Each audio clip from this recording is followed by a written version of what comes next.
बेटा आज का अपना पाठ है पाठ 2 वर्ण विचार। इसका वीडियो लेक्चर आपको मिल चुका है वर्णमाला का। इसके अंदर मैंने आपको बताया था वर्ण की परिभाषा, वर्णमाला की परिभाषा, वर्णमाला के भाग, स्वर व्यंजन के बारे में, इनके परिभाषा के बारे में, और कुछ अलग से व्यंजन थे, संयुक्त व्यंजन, द्वित्व व्यंजन, उत्क्षिप्त व्यंजन, इनके बारे में जो वर्णन है वो बोर्ड के लेक्चर में किया गया था, जो आपको बोर्ड के द्वारा जो वीडियो लेक्चर मिला था।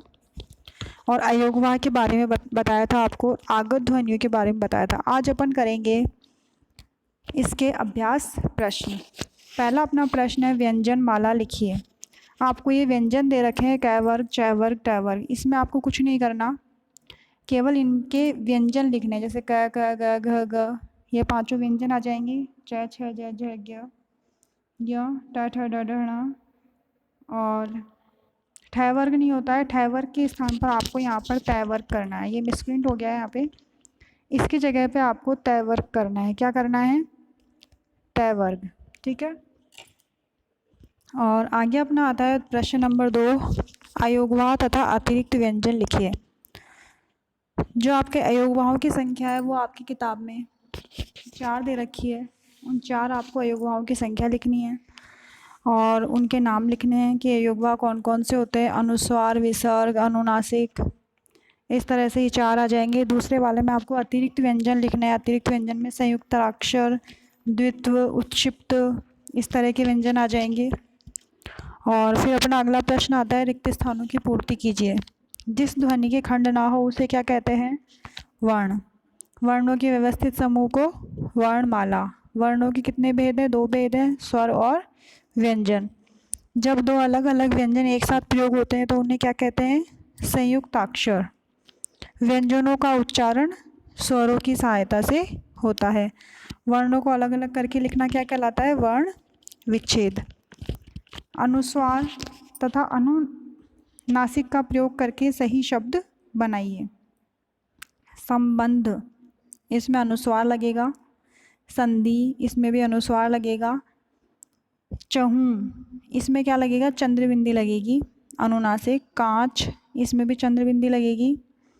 कुआं, इसमें चंद्रबिंदी लगेगी। आँख, इसमें चंद्रबिंदी लगेगी। ऐसे करके अपन ये सारे उदाहरण हल करेंगे।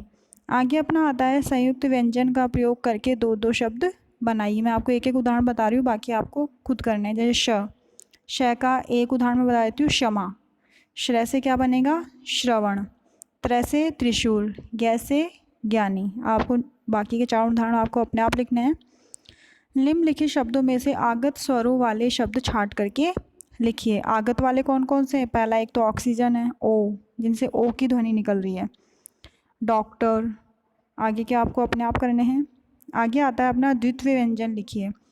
इसके आपको उदाहरण लिखने हैं, जैसे कि च और च का अपन लिख देंगे बच्चा। न और न का लिख देंगे अन्न। आगे आप अपने आप करेंगे। फिर इसके बाद में अपना आता है वर्ण विच्छेद कीजिए।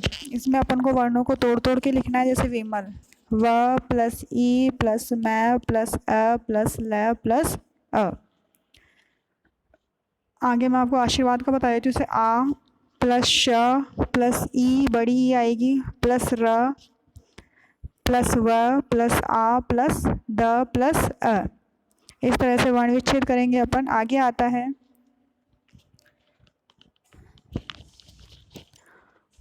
अपने टिक द करेक्ट। वर्णों के 2 प्रकार हैं। कौन कौन से हैं वर्णों के 2 प्रकार? स्वर और व्यंजन। वर्णमाला में स्वर तथा व्यंजन। स्वर कितने होते हैं? 11 और व्यंजन कितने होते हैं? 33।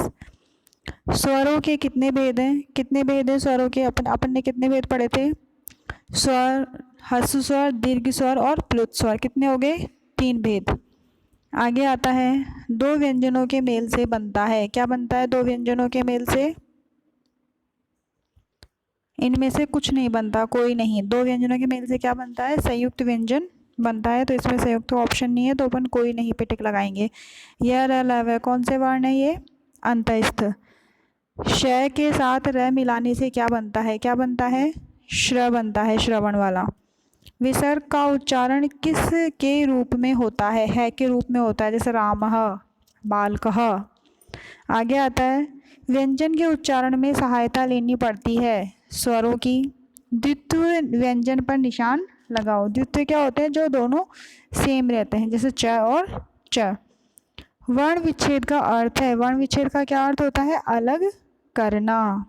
और वर्ण संयोजन का क्या अर्थ होता है? मिलाना।